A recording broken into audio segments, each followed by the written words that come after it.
Maths classes. Hope आपने last chapter कर लिया होगा। लास्ट वीडियो में हमने क्वाड्रेटिक इक्वेशन खत्म कर लिया था। उससे जैसे भी टाइप के क्वेश्चंस आते हैं हमने सब कुछ कवर कर लिया था और फिर हमने इसका रिवीजन भी किया था। ठीक है बेटा जी, होप आपको वो अच्छे से क्लियर हो गया होगा। आज हम लोग 5th चैप्टर स्टार्ट करने वाले हैं। ठीक है बेटा जी, वही जैसे बोर्ड में क्वेश्चंस आते हैं वैसे ही हम पढ़ेंगे। 5th चैप्टर के अंदर मेनली सिर्फ 2 फॉर्मुलाज हैं, एक nth टर्म ऑफ एपी के लिए होता है, एक sum of n terms of AP के लिए होता है। ठीक है, तो दोनों को हम अच्छे से कवर करेंगे। जैसे जैसे क्वेश्चंस बोर्ड पूछता है हम वो भी कवर करेंगे। ठीक है बेटा जी, अगर आपको चैनल पसंद आ रहा है so do share with your friend. हाँ जी बेटा, क्योंकि जितना, और अगर आप लोगों ने अभी तक सब्सक्राइब नहीं किया चैनल को तो सब्सक्राइब भी कर लीजिएगा। ठीक है बेटा जी, तो चलिए अपनी वीडियो क्वालिटी को 720 पिक्सल पे सेट कीजिए और समझते हैं अरिथमेटिक प्रोग्रेशन क्या होता है और कैसे इससे क्वेश्चंस आते हैं। ठीक है बेटा जी, देखो अब जब हम इसमें, हमारे चैप्टर का नाम क्या है, एपी, हम अरिथमेटिक प्रोग्रेशन नहीं लिखेंगे, एपी ही लिखेंगे। ठीक है बेटा जी, तो अभी एपी क्या होती है? एपी एक ऐसी सीरीज होती है, हाँ जी, जिसकी किसी भी दो कॉन्जिक्यूटिव टर्म्स का जो डिफरेंस होता है दैट इज बेसिकली डिफरेंस। ठीक है बेटा जी, तो डेफिनेशन तो नहीं आती है तो आपको डेफिनेशन तो नहीं पढ़नी है, तो आपको सिर्फ क्या देखना है। अब एपी देखिए, अगर मैंने ऐसे लिखा है 2 4 6 8 10, हाँ जी, तो ये जो नंबर्स लिखे हुए हैं they are forming a series. अगर आप देखो तो हर एक नंबर में 2 एक्स्ट्रा है। ठीक है, यू कैन सी इन दोनों का डिफरेंस कितना है 2, इन दोनों का डिफरेंस कितना है 2, इन दोनों का डिफरेंस 2 हो गया और इन दोनों का डिफरेंस भी 2 हो गया। ठीक है, so what you can say, you can say this is an AP. ये क्या है? हमारी एपी है। एपी में किसी भी दो कॉन्जिक्यूटिव टर्म्स का जो डिफरेंस होता है दैट इज बेसिकली सेम। ठीक है बेटा जी, नाउ अगर मैं एक और एग्जांपल लिखता हूं, सपोज मैंने लिखा 1, फिर मैं लिखता हूं 5, फिर मैंने लिखा 9, फिर मैंने लिखा 13 एंड सो ऑन। इस तरीके से मैंने एक सीरीज लिखी हुई है, राइट। तो यू कैन सी इन दोनों का डिफरेंस कितना होगा 4, इन दोनों का डिफरेंस कितना है 4, इन दोनों का डिफरेंस कितना है 4। ठीक है बेटा, तो डिफरेंस क्या है? सेम है हमारा, तो ये भी क्या हो गई है? This is also an AP. ठीक है बेटा, समझ में आ रहा है? होप आपको अच्छे से क्लियर हो रहा होगा। अगर मैं इसमें ऐसे लिखता हूं, मैंने लिखा 10 7 4 1, इस तरीके से मैंने लिखा है। हाँ जी बेटा, समझ में आ रहा है? तो कैन वी सी कि this is also an AP और नोट। देखो इन दोनों का डिफरेंस कितना है -3, इन दोनों का डिफरेंस कितना है -3, 4 -7 इज -3 ना, 1 -4 इज -3। ठीक है, अभी भी किसी भी तो कॉन्जिक्यूटिव टर्म्स का जो डिफरेंस है that is same, so we can say this is also an AP. हाँ जी बेटा, होप आपको समझ में आ गया होगा कि एपी क्या होती है, राइट। देखो अगर मैंने यहां से पर एक तरीके से लिखा हुआ है 1 5 9 और मैंने इधर 14 लिखा है। हाँ जी बेटा, तो अभी हमें बताना कि एपी है या नहीं है। तो अगर इसका डिफरेंस देखें हम 4 है, इसका डिफरेंस देखें हम 4 है, लेकिन अगर हम इसका डिफरेंस देखते हैं तो दैट इज 5। तो इनिशियली वो डिफरेंस 4 था बट बाद में जाके क्या हो गया 5 हो गया, तो this will not be an AP. ये क्या होगी? हमारी एक एपी नहीं होगी। होप आपको एपी क्या होती है वो क्लियर हो गया होगा, एग्जाम्पल से ज्यादा अच्छे से समझ में आता है। ठीक है बेटा जी, अब इसमें हमें दो चीजों का ध्यान रखना है, राइट। अगर ये एक एपी है, suppose this is AP, this is AP, this is AP, हाँ जी, तो इसमें जो सबसे फर्स्ट टर्म होती है, जो फर्स्ट टर्म होती है, इसको जो फर्स्ट टर्म होगी that is called first term. इसको हम लोग क्या बोलते हैं बेटा? First term. हाँ जी बेटा, और इसको हम किससे रिप्रेजेंट करते हैं? स्मॉल ए से रिप्रेजेंट करेंगे हम इसको। ठीक है बेटा, ये फर्स्ट टर्म, और जो ये आता है इसमें ये जो नंबर आ रहे हैं सब सेम आते हैं, this this this, this is what, इसको हम बोलते हैं कॉमन डिफरेंस। क्या बोला जाता है? This is called common difference. हाँ जी, राइट, और इसको हम स्मॉल डी से रिप्रेजेंट करेंगे। This first term and common difference is very important, क्योंकि जो भी सारे क्वेश्चन है वो हमारे इसी पे डिपेंडेंट होंगे। ठीक है बेटा जी, होप आपको एपी अच्छे से क्लियर हो गया होगा। अगर वो डिफरेंस सेम नहीं है तो हम इसको क्या बोल देंगे कि this is not an AP, right. AP clear हो गया। चलिए अब इसका देखते हैं very first formula which is the nth term of AP. ठीक है बेटा, देखो बेटा इसमें सबसे पहला फॉर्मूला हमारा nth टर्म ऑफ एपी के लिए। सपोज हमारी एपी है और उससे हमें पूछा गया है कि उसकी हमारी लाइक 100th टर्म क्या होगी, या उसकी 200 टर्म क्या होगी, या 198 टर्म क्या होगी। अगर ऐसे नंबर कोई भी टर्म पूछी जाती है तो हम ऐड करके नहीं फाइंड कर सकते हैं ना, तो हमें क्या करना होता है, हमें एक फॉर्मूला चाहिए होता है, सिर्फ उसमें वैल्यू डालेंगे तो वो टर्म की वैल्यू आ जाती है। ठीक है बेटा जी, तो इसको हम कैसे रिप्रेजेंट करते हैं? ए एन से रिप्रेजेंट करते हैं, उसका फॉर्मूला होता है a plus n minus 1 into d. ठीक है बेटा जी, वेरी इंपॉर्टेंट फॉर्मूला, काफी यूज होगा ये हमारा। ठीक है, इसमें एक फॉर्मूला ये होता है और एक सम ऑफ एन टर्म्स के लिए होता है। ठीक है बेटा, फॉर्मूला क्या होता है? A n is representing the particular term. A n किसको रिप्रेजेंट कर रहा है? पर्टिकुलर टर्म को रिप्रेजेंट कर रहा है, जो भी टर्म पूछी गई आपसे। ठीक है, ए हमारा क्या हो गया? ए इज द फर्स्ट टर्म, ए हमारा क्या है? That is the first term जो मैंने अभी बताया था आपको। हाँ जी, और डी हमारा क्या हो गया? कॉमन डिफरेंस होता है। ठीक है बेटा, ये हो गया हमारा कॉमन डिफरेंस। ठीक है बेटा जी, so this is the formula a n is equal to a plus n minus 1 into d. ठीक है, अब इसमें देखो अगर सपोज मेरे को ए 30 फाइंड करना है, क्या फाइंड करना है मेरे को? 30th टर्म फाइंड करनी है किसी एपी की, तो एन क्या हो जाएगा? 30 हो जाएगा। तो ए प्लस इधर आप वो डालोगे 30 माइनस 1 डी, तो ये ए 30 को आप कैसे लिख सकते हो? You can write A plus 29 D. ठीक है बेटा, इस चीज का ध्यान रखना, अगर कभी आपको कोई पर्टिकुलर टर्म दी हुई है तो आप उसको ऐसे लिख सकते हो, ये जो टर्म होगी उससे इधर -1 हो जाएगा, ठीक है बेटा जी, डी के साथ में -1 होकर उसकी वैल्यू आ जाती है, राइट। मैं क्या कहना चाह रहा हूँ, अगर हम a42 लिखते हैं, ठीक है, तो वो क्या होगा, that will become a + 41d, आप इसको डायरेक्टली लिख सकते हो, ठीक है। If you know the 42nd term, तो अब वो क्या होगा हमारा a + 41d हो जाएगा, d के साथ में कम हो जाता है, राइट। अगर हमें सपोज a 96 लिखना है, तो वो क्या हो जाएगा मेरा a + 95d हो जाएगा, ठीक है। a 96 को हम कैसे लिख सकते हैं, a + 95d लिख सकते हैं, ठीक है। इसको भी हम जब क्वेश्चन करेंगे तो आपको और अच्छे से क्लियर हो जाएगा, ठीक है बेटा जी। एक चीज और ध्यान रखना, इसमें एक हमारा लास्ट टर्म के लिए भी फॉर्मूला होता है, लास्ट टर्म की अगर हम बात करते हैं तो फॉर्मूला इज बेसिकली सेम, इसमें लास्ट टर्म में हमारा a + n - 1 × d, इसमें कोई डिफरेंस नहीं है फॉर्मूले के अंदर, it is the basically the same formula, क्योंकि जो लास्ट टर्म होगी that will also be the term of the AP ना, हाँ जी, तो हम उसको कैलकुलेट कर सकते हैं, राइट। तो जो यहाँ डिफरेंस होता है इसके n में डिफरेंस होता है, राइट, तो ये n रिप्रेजेंट करता है, this represent the total number of terms, ठीक है बेटा, टोटल नंबर ऑफ टर्म्स, एक बी के अंदर कितनी टर्म्स आएंगी उस n को रिप्रेजेंट करता है। कभी कभी ऐसे हम यूज करेंगे, हमें एपी की लास्ट टर्म दी होगी, so we can calculate the total number of terms in that, ठीक है बेटा। तो एक्जैक्टली फॉर्मूला सेम, जो यहाँ पर n है वो पर्टिकुलर टर्म को रिप्रेजेंट कर रहा है, this is representing two the particular term की पोजिशन, ठीक है बेटा, कि कौन सी पोजीशन पर है वो रिप्रेजेंट कर रहा है, और यहाँ टोटल नंबर ऑफ टर्म्स को रिप्रेजेंट कर रहा है। होप आपको फॉर्मूला क्लियर हो गया होगा। चलिए क्वेश्चन देखते हैं, क्वेश्चन से ज्यादा अच्छे से क्लियर होगा, ठीक है बेटा।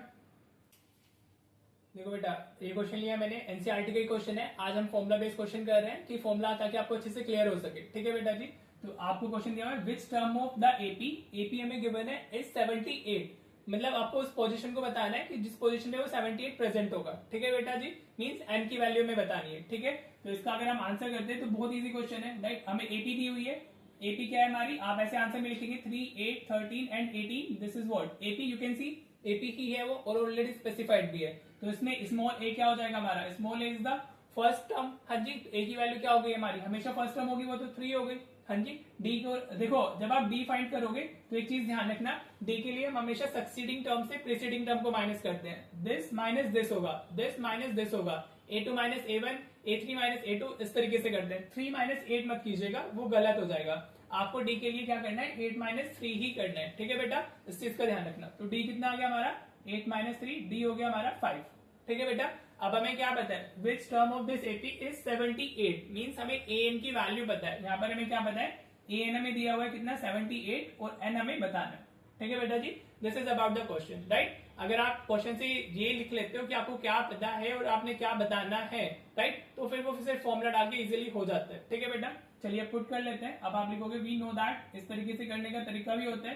सपोज ये 2 मार्क में आ रहा है, वैसे तो ये बेसिक है, एमसीक्यूज या 2 मार्क के लिए इंपॉर्टेंट है, उससे ज्यादा तो इंपॉर्टेंट नहीं है, ठीक है, बस फंडामेंटल्स क्लियर करने के लिए कि आपको कैसे उसमें चीजें आ सकती है, ठीक है। दिस इज द फॉर्मुला जो मैंने अभी आपको बताया था nth टर्म ऑफ एपी के लिए, राइट। अब वैल्यूज डाल दो, ए एन हमें कितना दिया हुआ है, ए एन हमें 78 दिया हुआ है, ए की value is 3 plus n - 1, D की वैल्यू में कितनी मिली है, 5 मिली है, ठीक है बेटा जी, राइट। अब आप क्या करोगे, आप 5 को अंदर मल्टीप्लाई कर दो, तो 3 + 5n - 5 हो जाएगा, 5n - 5 हो गया ना, राइट। तो अभी अगर आप पहले इधर सिंप्लीफाई करते तो ये कितना हो जाएगा, this will be 5n, 3 - 5, 3 - 5 is -2, हाँ जी बेटा, ये तो बेसिक्स है हमारे। अभी 2 को इधर शिफ्ट कर लो आप, तो 78 + 2 = 5n आ गया, ये 80 = 5n हो गया, राइट बेटा जी।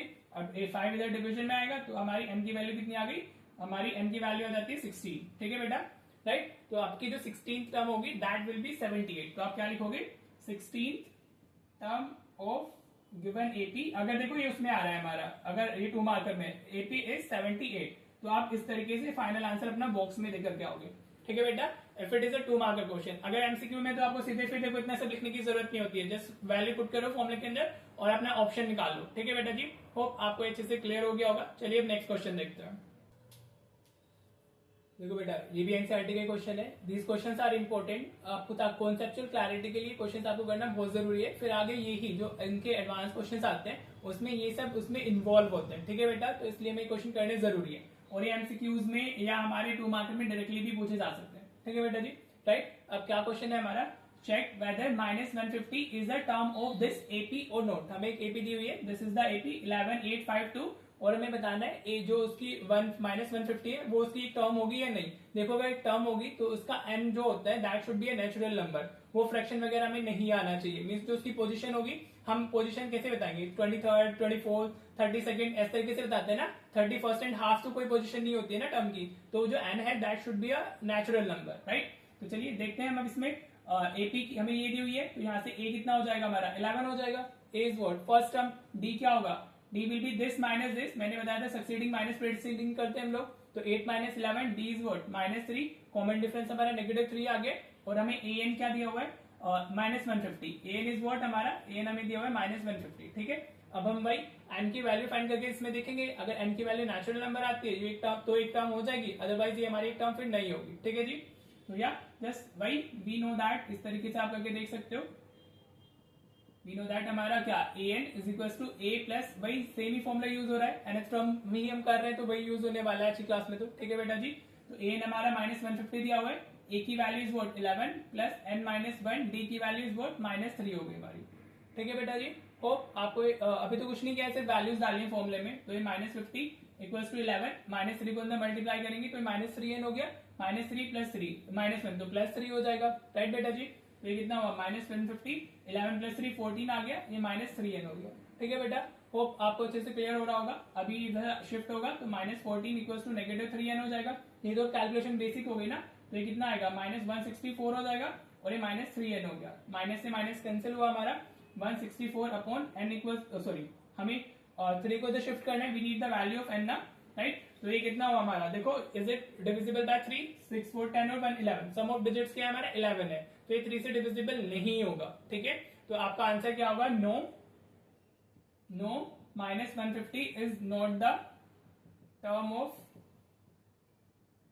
Given AP as n is not a natural number, ठीक है। नॉट अ नेचुरल नंबर नहीं है वो, नेचुरल नंबर लिख सकते हो या फिर पॉजिटिव इंटीजर भी लिख सकते हो, ठीक है, दोनों ही आएंगे हमारे, राइट। तो ये क्या हो गया हमारी टर्म नहीं होगी। अगर ये नंबर इससे डिविजिबल होता तो उसकी पर्टिकुलर पोजीशन हमें मिल जाती, then we can write yes -150 is the term of given AP. अभी क्यों नहीं है वो, क्योंकि n 3 से डिविजिबल नहीं है, वो फ्रैक्शन में आ रहा है, यू कैन से डेसिमल में भी लिख सकते हो, ठीक है। तो वो हमारी टर्म नहीं होगी। होप आपको ये वाला क्वेश्चन अच्छे से क्लियर हो गया होगा। अगेन 2 मार्क्स के लिए इंपॉर्टेंट है या फिर एमसीक्यू के लिए, ज्यादा उसमें मतलब 3 मार्कर 5 मार्कर में नहीं आएगा, ठीक है बेटा जी। तो होप ये क्लियर है। चलिए देखते हैं नेक्स्ट क्वेश्चन। आज तो हमें एपीबी इसे nth टर्म पे करने क्वेश्चन मेनली।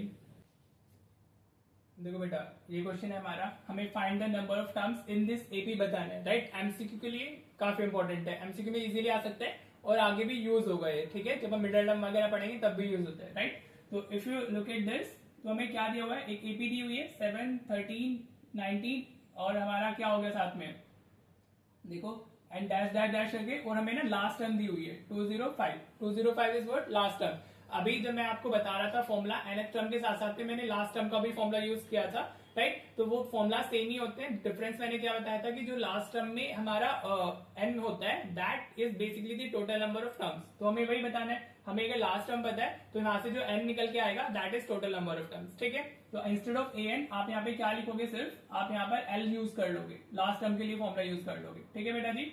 तो पहले आप लिख लेना, a की वैल्यू 7 हो गई, d हमारा कितना होगा 13 - 7 हो जाएगा, तो दैट इज व्हाट 6 हो गया, राइट बेटा जी। और l हमारा कितना हो गया 205 हो गया, और हमें n बताना है, नंबर ऑफ टर्म्स हमें बतानी है, ठीक है बेटा जी। ये पहले लिख लीजिएगा, a हमारा क्या है first term is 7, b 13 - 7 succeeding minus preceding ही करना है, एंड लास्ट टर्म इज 205 और n हमने बताना है, ठीक है। बस अब तो क्या ही करना है, अब तो सिर्फ फॉर्मूले में डालना है, l is equal to a plus n - 1 into d हो गया, this is the formula, right. तो l कितने आया हमारा 205 और ये a 7 हो गया प्लस n - 1 d इज हमारा 6, ठीक है बेटा जी, राइट। बस वैल्यूज डाल दो इसमें, तो ये 7 प्लस अंदर मल्टीप्लाई होगा 6n - 6 आ जाएगा, हाँ जी बेटा, राइट। अब तो कैलकुलेशन ही है हमारी, तो ये 7 - 6 प्लस 1 हो गया और ये 6n, ठीक है।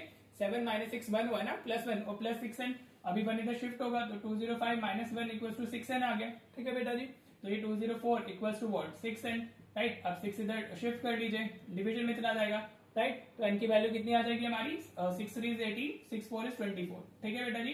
तो n की वैल्यू कितनी आ गई हमारी 34, ठीक है बेटा। तो इसमें हमारी टोटल नंबर ऑफ टर्म्स कितनी हो गई एपी के अंदर, टोटल नंबर ऑफ टर्म्स, बस ये तो लिखने का तरीका है ना, इक्वल्स टू व्हाट हमारा 34।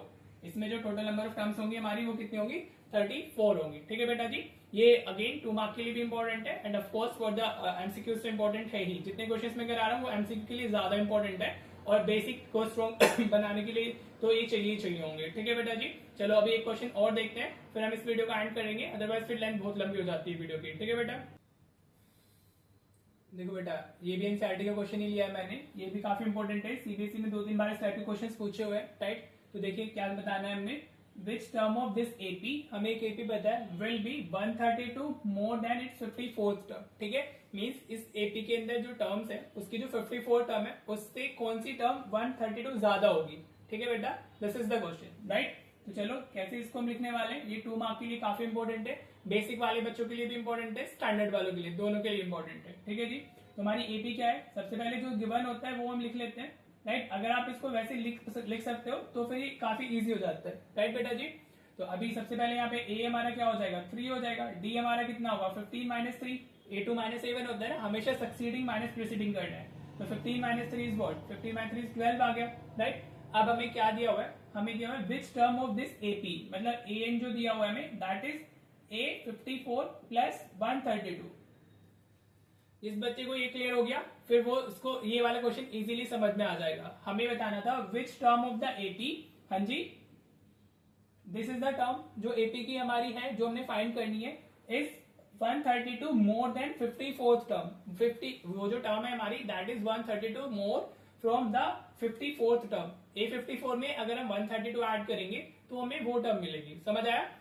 वो बोल रहे हैं ना 132 more than it's 54th term, तो A54 में आप क्या करोगे 132 ऐड, तो आपको फिर वो टर्म मिलेगी। ठीक है बेटा जी, तो चलिए अगर आपको ये क्लियर हो गया है तो फिर तो ये हो ही जाएगा इजीली। राइट, बॉक्स में मैंने ऐसे ही बन किया, आपको नहीं करना है, मैं आपको ये समझाना चाह रहा था कि आपको ये इसको समझना है मेनली। राइट, अब एन को हम क्या लिख सकते हैं, n can be written as a plus n minus 1 into D.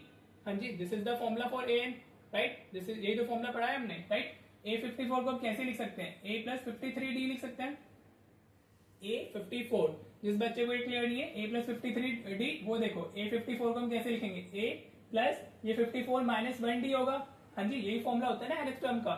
an क्या हो रहा है हमारा, an is equal to a plus n minus 1 into D ना।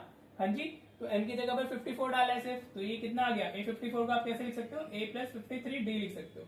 ठीक है बेटा जी, ऐसे मैंने लिखा है, ये करके दिखाने की जरूरत नहीं है, आप डायरेक्टली यूज कर सकते हो। ठीक है बेटा, A54 को हमने a प्लस 53d लिख लिया है प्लस 132, ये हमें दिया हुआ है। ठीक है बेटा जी, होप आपको अभी तक अच्छे से क्लियर हो रहा होगा। Right, now you can see a और ए दोनों जगह है, अगर इक्वल के दोनों साइड में लेफ्ट हैंड और राइट हैंड दोनों में कोई टर्म सेम साइन के साथ प्रेजेंट होती है तो वो कैंसिल हो जाता है। राइट, तो you can cancel a by a। Right, अब n तो हमने फाइंड करना है, d हमारा 12 आया है, इधर भी हम पुट कर देते हैं, 53 इंटू 12 हो गया और प्लस ये 132 हो गया। ठीक है बेटा जी, अब आप इसमें कैलकुलेशंस कर लीजिए, ये 12 एंड माइनस 12 हो जाएगा, आप इसको मल्टीप्लाई करके कर सकते हो, 12 3 36, कैरी 3, 12 5 60 होता है, 636 आ जाएगा, प्लस 132 हो गया हमारा। अब इसको पहले आप ऐड कर लो, 6 और 2 इज 8, 3 और 3 हमारा कितना आ गया 6 आ गया, 6 और 1 7। ठीक है बेटा, अब ये 12 इधर शिफ्ट होगा तो 12 एन इक्वल्स टू कितना आ जाएगा हमारा 768 प्लस 12। कैलकुलेशन तो देखो आपका पार्ट है। राइट, कैलकुलेशन हो सकता है कि मैं जल्दी में कभी गलत कर दूं, तो इसके लिए इतना वो सब करने की जरूरत नहीं है कि ये सर आपने गलत लिख दिया है, वो गलत लिख दिया है। राइट, ये हमने ऐड किया 8 2 10, 6 1 7 और 1 8 और 780 आ गया। अभी 12 इधर डिवीजन में जाएगा तो 780 अपॉन 12 आ गया। ठीक है, 12 6 इज व्हाट 72, 60 हो जाएगा, 12 5 इज 60, एन की वैल्यू क्या आ गई हमारी 65 आ गई। ठीक है बेटा जी, तो एन कितना है हमारा 65 आया, तो you can write 65th term of given AP will be 132 more than it's हमारा 54th टर्म। ठीक है बेटा जी, होप आपको अच्छे से क्लियर हो गया होगा। ये मेन जो चीज थी इसमें वो ये थी। राइट, कि हमें कैसे लिखना है, वो 54th टर्म से 132 ज्यादा थी, फिर an का मैंने फॉर्मूला डाला, A54 का डाला, a से इधर कैंसिल हो गया, वैल्यूज डाली और हमें टर्म आंसर मिल गया। होप ये आपको अच्छे से क्लियर हो गया होगा। अभी इसके 1-2 पार्ट्स और आएंगे जिसमें हम कवर करेंगे nth टर्म को ही, फिर हम सम ऑफ n टर्म्स पे जाएंगे। ठीक है बेटा जी, तो अगर आपको अच्छे से क्लियर हो गया है तो बहुत बढ़िया है, नहीं क्लियर हुआ तो एक बार वीडियो को वापस देख लीजिएगा। स्टिल नहीं होता है तो डू कमेंट कि आपको कौन सा पार्ट क्लियर नहीं हुआ है, वी विल डिस्कस दैट। ठीक है बेटा, चलिए अब मैं आपको 2-3 क्वेश्चन होमवर्क में दे देता हूँ ताकि आप प्रैक्टिस भी करें खुद से। राइट, आप इन क्वेश्चंस को भी खुद से वापस ट्राई कर सकते हो, these all are important questions. तो चलिए देखते हैं अब आपके होमवर्क क्वेश्चंस। देखो बेटा, ये आपके होमवर्क क्वेश्चंस हैं, 4 क्वेश्चंस जैसे मैंने कराए हैं, सेम टाइप ऑफ क्वेश्चंस आपको प्रैक्टिस के लिए दे दिए हैं। आप इनको प्रैक्टिस कीजिएगा और इनके जो आंसर्स हैं कमेंट बॉक्स में डालेगा। आई विल बी चेकिंग कि आपने सही किए कि गलत किए, राइट। होप आपको आज की क्लास अच्छे से क्लियर हो गई होगी, एपी के फंडामेंटल्स क्लियर हुए होंगे, एंड टर्म का फॉर्मुला थोड़ा क्लियर हुआ होगा। अभी इस पे कैसे क्वेश्चन बनते हैं हमारे, will be discussing in the upcoming videos. ठीक है बेटा जी, तो आप पढ़ते रहिए, अच्छे से अपनी प्रैक्टिस करते रहिए। अगर आपको चैनल पसंद आ रहा है तो इसको अपने फ्रेंड्स के साथ शेयर भी कीजिएगा। ठीक है बेटा जी, तो चलिए मिलते हैं फिर नेक्स्ट वीडियो में। Thank you so much for watching the video.